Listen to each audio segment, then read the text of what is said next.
is November 5th, 2024, election day here in the United States, and I'm sure you guys have your own thoughts on it today. If you haven't gotten voted already, I'm going to give you guys 3 reasons each why you should vote for each candidate.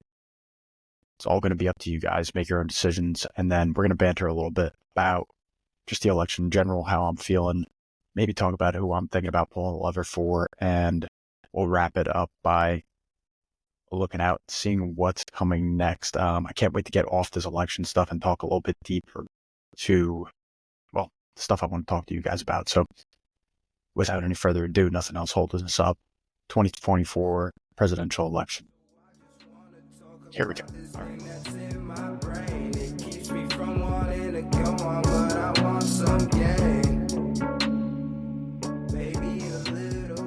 All right. So first of all, thank you guys for tuning in. I'm Sal Sante with Patriots podcast. Couldn't be more thankful to have you guys here with us today. I know that for some people, waking up, not sure about the audience of this show, but somewhere around half of you guys are going to be upset waking up. Some of you are going to be pretty happy with how you're feeling in the coming days, depending on when you watch this. If you already pulled that trigger, again, let me know what you think in comments, who you went for.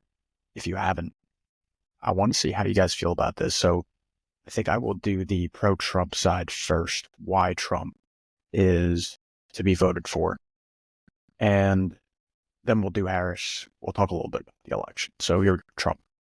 First and foremost, this is just coming from me. I think first and foremost, you have 4 years to build off of. When you get rid of COVID, you have probably one of the strongest economies now. Granted, a lot of it came from, of course, giving tax cuts to a lot of the higher earners in society, but generally speaking, everybody kind of received a boost in their taxes and definitely saw the prices of a lot of common goods going down, talking about fuel prices and really, I want to say stagnating prices in terms of, I do a lot of construction stuff in terms of materials, very affordable.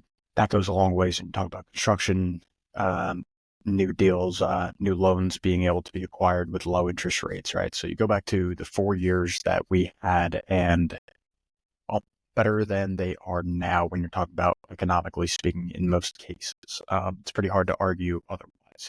Now, reason number 2, I would say for Trump, this is where the research comes in. That's just reason number 1 for me. Research comes in number 2. I think a lot of people are pretty on board with the immigration policy. Seems to be one of the turning points in terms of, when you had the 2016 campaign, you had to build the wall. 2020 was kind of flat on the immigration. It was a lot about COVID, of course. 2024, and after the administration of Biden-Harris, seeing the effects of mass immigration and mass illegal immigration at that, I think it's affecting a lot of Americans, not only in the pocketbook, but just seeing with their eyes. There's a lot of crimes that are being documented. Now, of course, a lot of it is for political theater. I don't mean that the crime is for political theater, but the act of making sure it goes viral is, whether which way it goes, right? Whether it's a white nationalist doing it or some sort of school shooting, the left media blows it up, or whether it's violence of an illegal immigrant, or someone will say some sort of minorities that the right media likes to blow up, right? So the 2 different combating factions when there's a death now, and it all depends on a lot with the race of the person, which is so sad to me and so sick. But regardless, when you're looking at the immigration problem is a big one for Trump, and what he's going to do is, what he's claiming to do is that he's going to get rid of the bad illegals and then possibly move on to a broader swath of deportation. Whether he does that or not, whether he's able to, that's and then further from that, strengthening the border, finishing the wall, that's what he claims is going to be done. Now, whether you believe him or not, and I will caveat that everything I say in the show, everything is whether you're going to believe. The only thing that you can go off of is, and that's why I put it as reason number 1 for Trump, their record. What have they done? And we'll get into the Biden-Harris campaign in a little bit. So that's reason number 2. I think immigration for people is, I think if it's not first and foremost, again, the 4 years is definitely I think the go-to. then, of course, after that, you're talking about all the economy stuff for Trump in general. Whether you're talking about deregulation, tax cuts that he's proposing, especially the corporate tax rate, that's going to be massive. If he's actually serious about getting on board with reducing the income tax, possibly getting it to zero. Of course, he's not going to be able to do that in his 4 years, but can he lead it down the pipeline if there's a continuation of the regime under J.D. Vance? And does he win his election? Is it possible to get rid of it? And who knows? But if you're going to believe him on that, if he's going to head in that direction, I think the amount of power that he gives back to the people is going to be immense. And our ability to choose where our own dollars are going.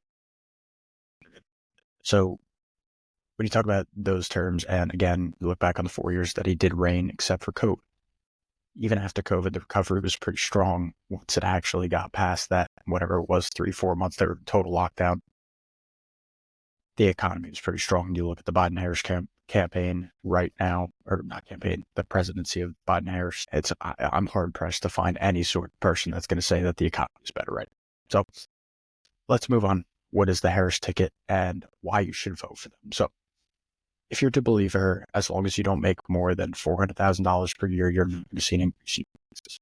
Again, if you're going to believe it, you could believe it from Trump, you could believe it from Harris, what the actual tax situation. I'm hard pressed to believe that Trump will be able to do anything except for basically extend his tax cuts that are still in place. To Harris, is she going to be able to implement all the things that she's saying, like child tax credit, basically increasing that? Is she going to be able to put on home buying stuff? I'm not really sure. What it's all going to come up paying is, again, higher prices for homes, and I think that taxes are generally probably going to go up, especially if you earn a lot of money, your taxes are going to go up. But as long as you're under that threshold, your taxes may go down, I've heard. And if that's the case, that's a pretty good pitching point. Another thing is the immigration side from the other side. Now, I believe that Kamala was a pretty big proponent of the, hope that I'm getting this right, I believe it was the H.R. 2 bill that John Fetterman was talking about the other day with Rogan. And if she's a fan of this bill, and if you're a fan of basically starting fresh and setting limits on when we basically shut the border, if you're a fan of that, and what starting fresh means is giving amnesty to basically everybody who's in the country and making sure that they become legal, and that, of course, if they're citizens, then they're going to have to get their identification, get their social security number, all the steps that we all had to take as infants when we were born. Our parents took care of it. They'll have to go through all that stuff. If you're a proponent of that and you think that, these people are already here, they are helping out our economy, if that is the way that you see things and you think that is the best way forward, as long as she wins majorities in one of the houses or lower chambers, you'll probably get something like that in order to push it through. And technically, that was a bipartisan bill. Now, I don't think there was too many Republicans supporting that in the first case, but they called it bipartisan. Maybe it was drawn up bipartisan. Anyway, if you're a proponent of that side of immigration, that's going to be another reason you might want to vote for Kamala. If you just want to get something done, and voting down that blue ticket is how you're going to get that. The third reason, and I think this is going to be really unfortunately, the biggest reason, it might even be the number one. I just didn't want to put it there and give it its famous. She's not Trump. If you do not want to hear the bombastic comments, if you do not want to hear the stuff that's off the cuff, if you don't want to see, a leader trying to make a deal with Vladimir Putin, if you would just want to see that aspect of the person go away, and you want to see that just brazen, don't give a F kind of attitude, then Kamala is probably your person to go with. Not probably, that is your person. Allegedly, we have a 50-50 shot. If that's the case, and you just don't like Trump at all, then you're going to go to Kamala. I think that's your move. So those three things out of the way, and I know the last one's kind of cheap, but to be honest, I think that is the biggest thing. You either love Trump or you hate him, right? And I'm not saying that I love him, but you're going to go pull the trigger for him, or you just cannot stand him, is the way that most people, I think, at this point feel about him. I think there's more people in the middle now that have seen 4 years of each, but it's here nor there. I hope I got a couple people to get a little information out of that last little segment. If you didn't, I'm sorry. I don't know what to tell you. I hope you're paying attention and following all this madness. Forget about all the BS and all the stories that are going to come out and have been coming out. Policy, who's got it, who's got the future of the country. And when we're talking about what I'm thinking, the fact that the polls have it at 50-50 kind of shocks me. I think that it's going one way or the other, and everyone's kind of afraid of getting it wrong. And if that's the case, I have a feeling that it might be a landslide. The reason I think it might be a landslide, everybody's always in their chamber, right? It's all guess who has the bigger echo chamber, who has more people. But the honest truth is, there's a lot of people I think that are unhappy with the way that things are going and have been going. New regime in Kamala, if you are to believe that, really is going to have to ride the coattails of Joe Biden. How much she can change and sway from that is going to be, I guess, depending on the cabinet that she puts around herself and reasonably how much she can motivate both houses, and if she's able to get representatives and senators on board with her policy is going to be huge. Because how much the actual person of Kamala can move the needle in the United States. Do I think people want that? Do I think that people really wanted no decision in putting in the presidential elect? I tend to think no. And I think that people are a little bit upset the way that they've been treated, especially by the media. Again, going out on a whim, everybody's in their echo chamber. It seems like after last time and what happened in 2020, whether you're to believe that there was any fraud directly, or if you were more to believe the rhetoric coming out of the Trump campaign now, which I think is hard to argue. We're talking about that being rigged, and we're talking about the media, the voting laws, and the different ways that 2020 became unlike any other election that we've ever had in this country. If you're to believe that, and the suppression of evidence when you're talking about the Hunter Biden laptop story, which was absolutely significant. I agree. Whether it's as significant as Trump says is another question. But you add up all these things, and I think you can make an argument that it is rigged. Fraud, different story. Rig, I think you can at least make an argument, right? If that's the word you want to use, I think that sounds a little strong, but the odds are against you, would be fair. And yes, the odds have been against Trump, I would say, halfway through the primaries in 2016 and on. The odds have been against Trump, and whether he wins is really up to him and how disciplined he could be. And to be honest, I haven't seen a candidate more disciplined, because I've only been really awake during the Trump era in terms of politics and who I've been able to vote for presidentially. I haven't seen one more disciplined than this go. Now, in general, not really, but this campaigning season and going through this, Trump seems to be on the ball. And I find it hard for us to think people aren't going to want to vote for that over the regime that we have, right? We're talking about the Biden-Harris presidency. You're talking about what really is going to follow Biden.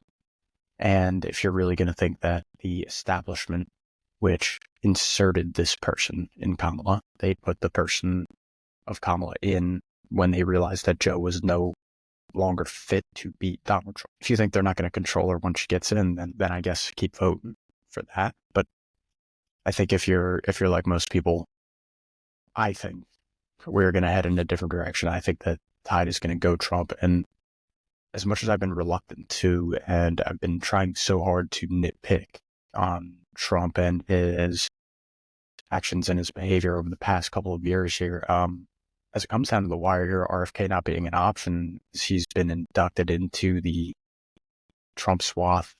I think it's fair to say that I am leaning towards Trump, and I think I'm going to hit that lever today. Hope that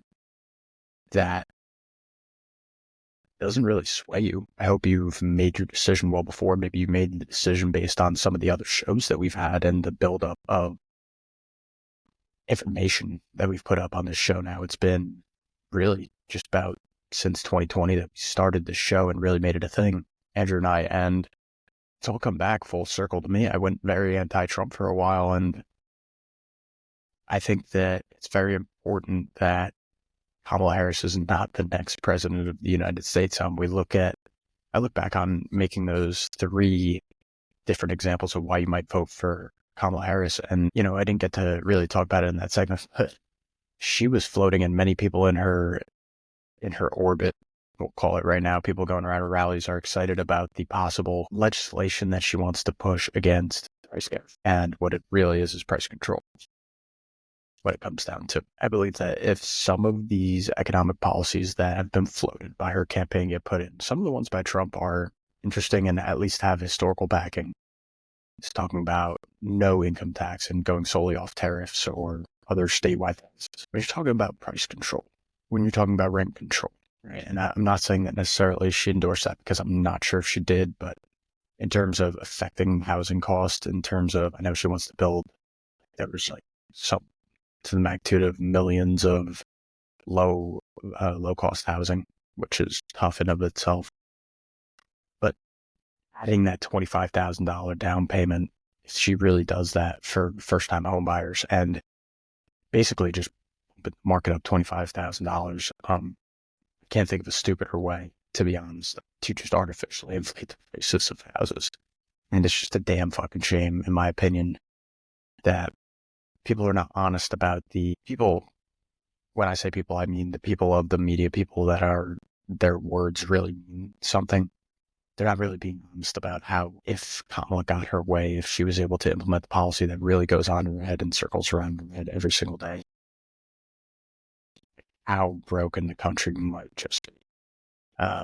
Again, I don't think that we're to be able to get that, but remember, at a point, she was defund the police. She was actually bailing out rioters during the George Floyd riots back in 2020? Might have been 2020. She has so much baggage that comes along with her, and it's just unbelievable to see that she has become the frontline candidate for a party getting into the presidential election. Not only that, people didn't vote for her. And I think given the chance, they would not have voted for her. I think people would have voted for Bernie again, realistically speaking. I don't know if he would have thrown his hat in that ring if they actually had a fair standoff, but that's neither here nor there. What it comes down to in this election, guys, for everybody out there, is how do you feel deep down?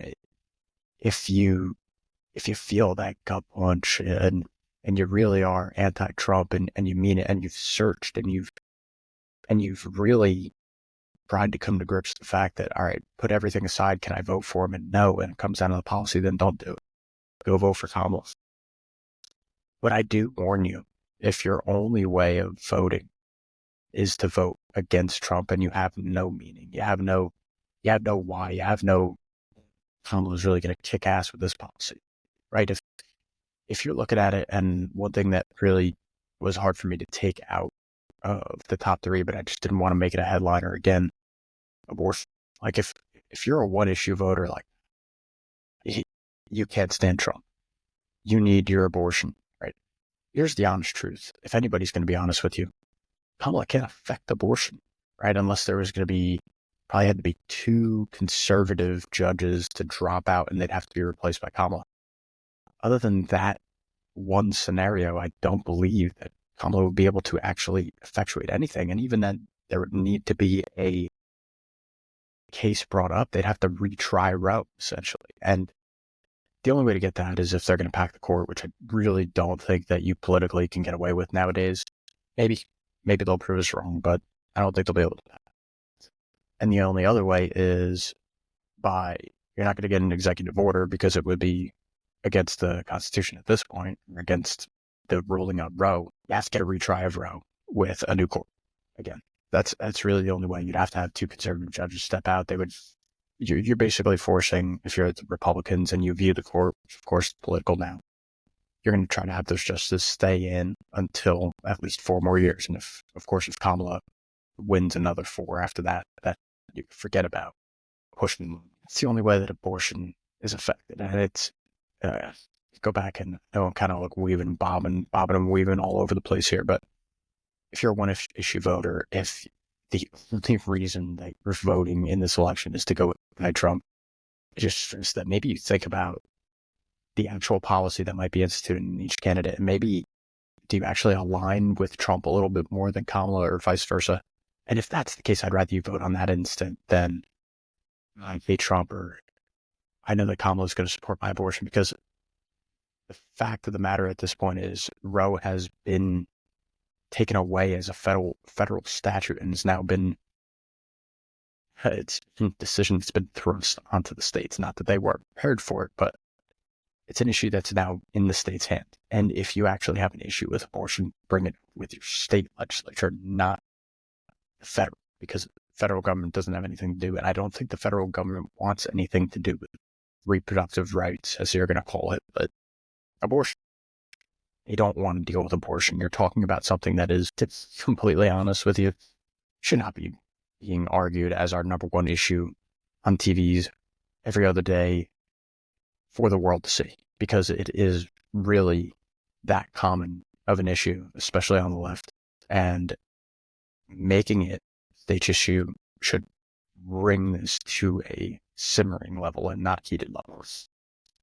Getting to that point is going to take some time, I know for sure, but I think reiterating that it is a state's issue is the best argument that Republicans can have, and just get it out of your hands, because it's too dirty. It's just too dirty to have staining every single presidential election. And again, there's going to be a significant block. I doubt any of you are listening to this show, but if you are, I would love for you to tell me in the comments why it is you would vote for Kamala just for abortion. Because I would like you to tell me. I would like you yourself to tell me exactly what she could do for you in your circumstance. Maybe it's not even you. Maybe you're arguing on behalf of somebody else. What is she going to do for those people? I'd like you to let me know. Again, I don't think too many of the listeners of this show really feel that way, but if you do, I really want to know how you feel. I want you to try to convince me on your side.